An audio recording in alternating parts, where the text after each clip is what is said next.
Come with me to go pick up some plants. Ooh, the chokeberries look so nice this time of year. It's windy. So I'm gonna pick up some plants from Midwest Groundcovers. They're not open to the public. They are a professional wholesaler, but I just gotta show you this place because it's amazing. There's a gardening job that I installed last fall. And over the winter, you know, just sometimes plants don't make it. Sometimes they get eaten by rabbits, and sometimes they get weed whacked by unsuspecting landscapers. It's a cycle of life. So I'm gonna go and pick up some new plants to fill in the gaps. Who is going to be the next CEO of Tesla? The board has now reached out to multiple executive replacement firms to search. Turn right. Well, I'm here at the display gardens at Midwest Groundcovers, and I'm really excited. This is actually the first time I've been kind of walking through. I've always been shopping or picking up plants, so this time I'm really going to take a look and see what they have. This is their Flux Subulada patch. This is probably 8 foot by 6 feet, and it looks great. A lot better than mine. There's several of these because they're so easy to propagate and they spread really nicely. So they have quite a few of them. Love it. Now I'm always showing the purple phlox, but they do have a pink one. What says the name? Strawberries and cream. You will notice a little bit of a difference between the plants, not just the color, but you know, each cultivar kind of has its own robustness and its own sun tolerance and shade tolerance. So sometimes you just have to try the different kinds. Wow, look at this really cool patch of Prairie Smoke right here. These haven't even opened up yet. Oh, but somebody's visiting. And what are they visiting? Of course, the Prairie Smoke. See, they go right underneath there and they hang upside down to get the nectar from the inside of the plants. These flowers are just opening up. What's up, buddy? Oh, it's a little windy. I could watch this all day. Oh, you can kind of see this bee is getting up underneath there, and I think you can see some pollen kind of dropping out there. And my camera isn't super good at close-ups for whatever reason, and I got shaky hands, so. What's up, friend?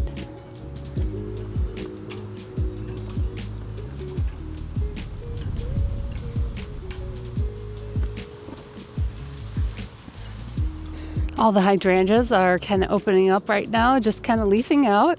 Nobody has any flowers on them yet. Well, I think I know what this is. You guys know I talk about this one all the time. Carricks Pennsylvanica, Pennsylvania sedge. Now this is so wonderful because you can see what Pennsylvania sedge looks like in a mass.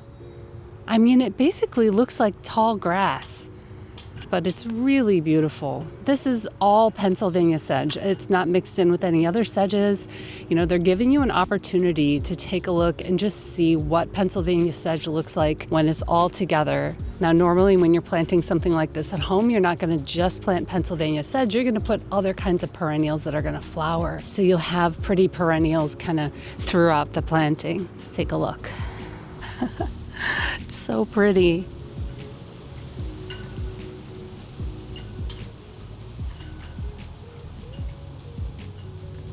I feel like this is new. I feel like I would have come over here before if I knew that this was really here. Wow. Look at this beautiful red bud just at the end of its bloom time. You can see the little leaves are coming out, the little heart-shaped leaves. They sell all kinds of perennials, but they also have a lot of natives. So here they have different types of Huga, all different colors, just to kind of give you an idea of what the colors look like. And then here we have wild geranium. Now that's the native wild geranium right there. It's just starting to bloom. There we go, Geranium maculatum. So it doesn't have a ton of flowers yet, but it is just getting started.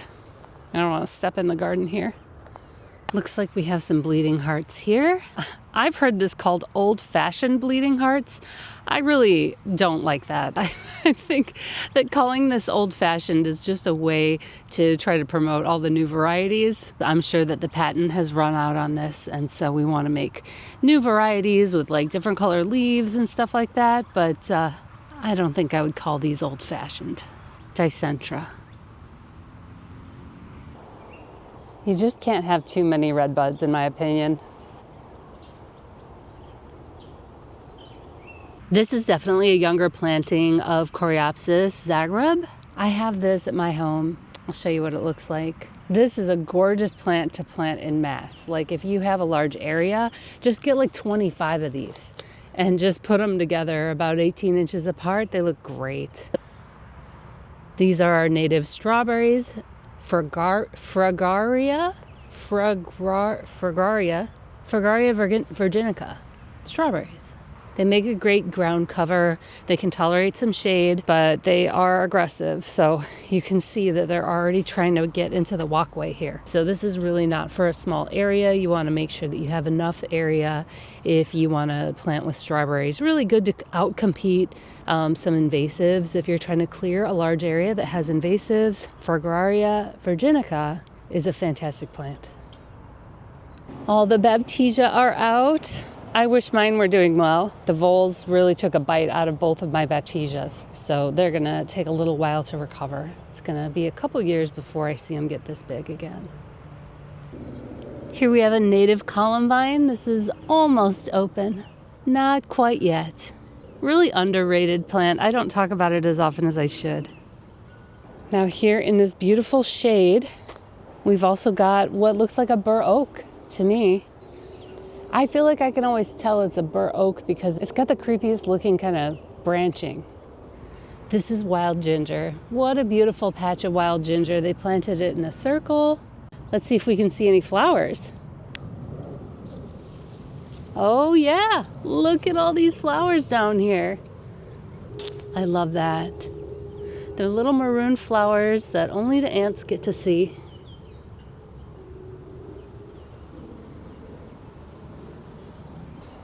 Oh, whoops. Oh, look at these anemones. So pretty. Anemies sylvestris.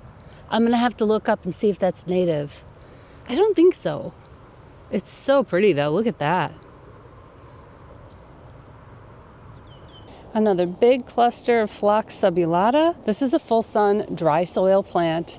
And then if we move just a little bit further into the shade, you'll see what looks like woodland phlox. I know that says Symphotrichium, that's this stuff right here. But this purple stuff is woodland phlox, Phlox divaricata. It is such a pretty woodland flower. Now we don't often get blooms like this in the shade, but we do in the springtime. And it's just amazing. Our native woodland plants are just really special. Now there's a little sign here for Physostegia virginiana, Mismanners, and that is an obedient plant, and it's called Mismanners because they have bred an obedient plant to kind of stay put and not be so aggressive. Now I don't see any obedient plant really coming up.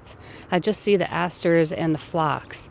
Maybe it'll come up a little bit later. A lot of our native plants, you know, if they're sun plants, they just kind of wait sometimes. Like for example, hibiscus doesn't really sprout until almost June, so it'll come up. So I'm seeing a lot of interesting plants here, but what I really want to find, that's where they have all different sedge species so you can compare them. And I wonder if I'm getting close. Carricks Springelli. This is a taller one. It's very full. It looks like it likes to stand straight up, which is kind of neat. It looks like it's here in part sun, part shade. We need to get more familiar with how to use sedges in the garden. This is going to transform our shade gardens. There's no reason that we should only have hostas in our garden. You want to mix them together so that you can see different textures in the garden. See, here's a hosta right next to some sedges. This is a new planting, so it's not really filled out yet. That's what you want. You want different textures because in the shade, you're just not going to get the same amount of flowers that you're going to get in the sun. It's just kind of not how physics works for plants, unless you get annuals. So you want to use texture as much as you can, especially in the shade garden. This is Carricks Plantia. This is a very strong plant. Like, this is really tough. You can put this in very deep shade.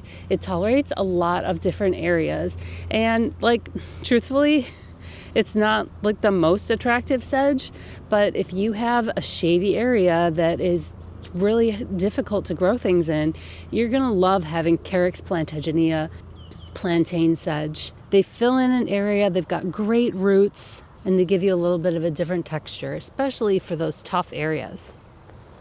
So here we've got Carricks Rosa. I mean, definitely one of my favorite sedges. They are just so pretty. Look at how fine this sedge is. It's just, you want to kind of run your fingers through it. It's just really fun. This is great for an area in your yard that has maybe a little bit too much water.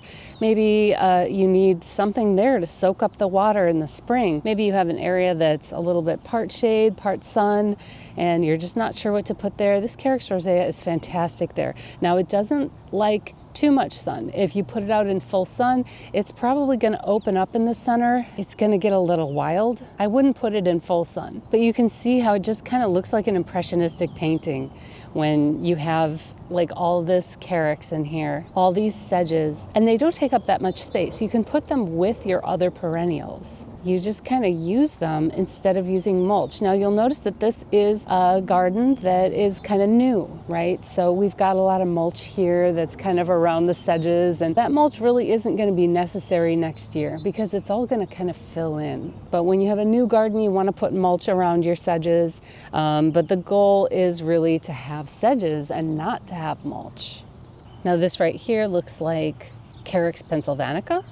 You can tell it's a little bit different. It's kind of standing straight up.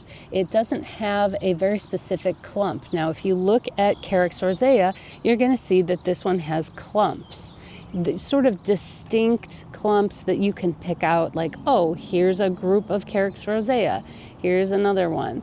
But the Pennsylvania sedge runs a little bit, kind of like grass. And so you can see it's a little bit sparse over here where it's trying to run into the walkway. This is very easy to manage. You're not going to have this taking over and like really being a problem for you. It doesn't get weedy. It's very gentle in the way that it encroaches on other areas. And it's perfect. It makes its way around perennials. And if you don't like it, it's very easy to pull out and it doesn't like come back right away. It takes a whole year. It's just perfect in the garden, especially for the shade. Now here's another one I really love, which is Carricks Vulpanoidia. And I'm going to be real careful trying to walk around this. I don't want to step on any of the plants. I want to be a good visitor. See, you can see how it clumps right there. I love Carricks Vulpanoidia because it clumps. If you're worried about something kind of getting away from you and you just want to have some neat little clumps, Carricks Vulpanoidia is great. Now this sedge likes a little bit wetter of an area. So you can see that they planted it kind of downhill here. If you look up there, that's where they put some other sedges. Some of the Carricks Rosa is up there. And then it's not an accident that here in the lower area, they put Carricks Vulpanoidia. You can mix these up. They look very similar, but they occupy a slightly different niche. So if you've got like a wet area that's really wet, Carricks Vulpanoidia is great for a woodland. Here's another view of the Carricks Vulpanoidia. Oh, it looks so pretty with the morning sun. What a pretty sedge. Here's Carricks Vulpanoidia. Yes, Carricks Vulpanoidia. Okay, I'm not too familiar with this sedge. Okay, I didn't recognize this sedge from the scientific name. This is fox sedge. It loves moist soils, bottom of a woodland, part shade, and they do get a little big, and I think they do seed around a little bit. So you do have to watch them, but it's a wonderful sedge, especially to fill in if you've got a woodland, a forest that you're looking for some coverage. And here's Carricks Shortana.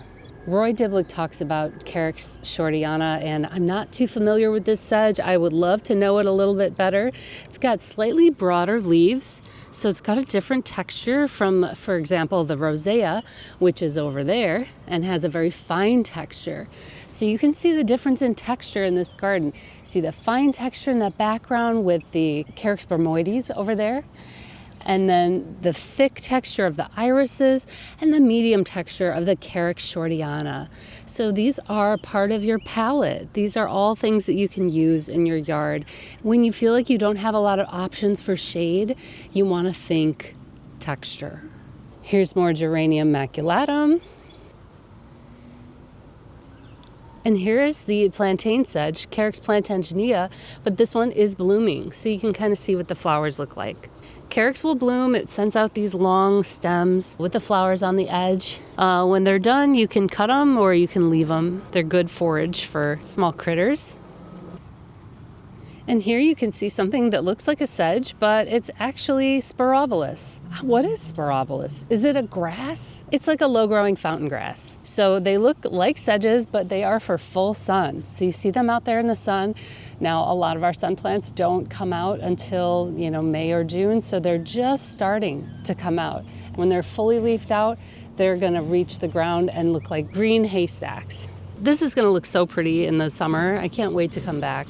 And the golden alexander's blooming. Zizia aurea, or golden alexander, is a host plant for is it the tiger swallowtail? A lot of times I sound like I'm asking a question when I'm describing something, and that's because I have to go look it up later because I don't have everything memorized. So this is a great example of some of the nuance that we have with our sedges. This is Carricks radiata. Carricks radiata is almost the exact same thing as Carricks rosea. It just has a slightly different flower. It has these little star-shaped flowers here, but essentially in the garden, they're kind of functionally the same. Carricks radiata can tolerate a little bit more dry than Carricks rosea, which likes a little bit more moisture, but they're very similar. So if you want to get a Carricks rosea and all they have is Carricks radiata, I think you're fine. Oh, here's a Carricks muscingumensis. Now this is a tiny Carricks muscingumensis because I have some at home, palm sedge, and they get absolutely huge for a sedge, probably about 2 feet tall, and they do spread by seed. So you kind of have to watch out for this one, but I do have a few of them and I love them. You can put it in shade, you can put it in sun, it tolerates some dry, you can put it in a wetland, you can put it in a rain garden. I mean, Carricks muscingumensis can tolerate almost anything. Here's one I don't talk about enough, Carricks springelli. Now, when I go to the yard and pick up my plants, I'm going to see they do have a huge planting of this. It's pretty mature. If you want, this will all fill in with Carricks springelli. It's a more upright plant. It's a little bit taller. This one's maybe a foot tall. It's really pretty, and it does really well under trees. Tolerates some shade, some sun. It's very versatile. Now, nurseries have caught on that people are interested in Carricks, and so they've started making other kinds of varieties. So this says Carricks Nordic blade. Not sure what species that is or what it is, but I mean, it's got this cool, look at that. It says Nordic blade, so I don't know, is it from Scandinavia? They might not be native, but they do have some interesting sedges that they're coming out with. Here's more Carricks rosea. It's just nice to kind of see what they look like when they're all together.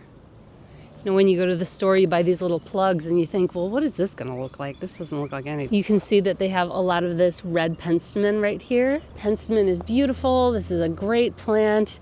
You know, I do notice that sometimes when you have a cultivar that has these red leaves, this pigment that makes this red color is a chemical. It's a natural chemical that the plant produces to ward off insects. Now, if we breed it to have too much of this chemical, then it's going to be a beautiful red color, but it's also going to deter herbivory. It's going to deter bugs. And part of having a native plant garden is that we want it to be a good place for bugs. I really like some of these red leaves, and I'll mix them in with my planting, but I always want to make sure that I have plenty of the regular native Pensammen for the buggos, because that's kind of what we're here for. So this is one of the newer bleeding hearts, I guess. This has white bleeding hearts. So that's different. And it looks like we have some Carricks rosea here too. It's just so pretty. I could stay here all day. I'm so happy to be able to show you these different Carricks species. I think it really can show us that we can approach our shade gardens with a little bit of optimism. I think seeing what these species look like in the garden will really help us just have more optimism about how we can design in the shade with native plants. We do have beautiful flowers in the spring, and throughout the rest of the season, we can design with texture. We can see the beauty of the native plants that make up our forest floor here at home.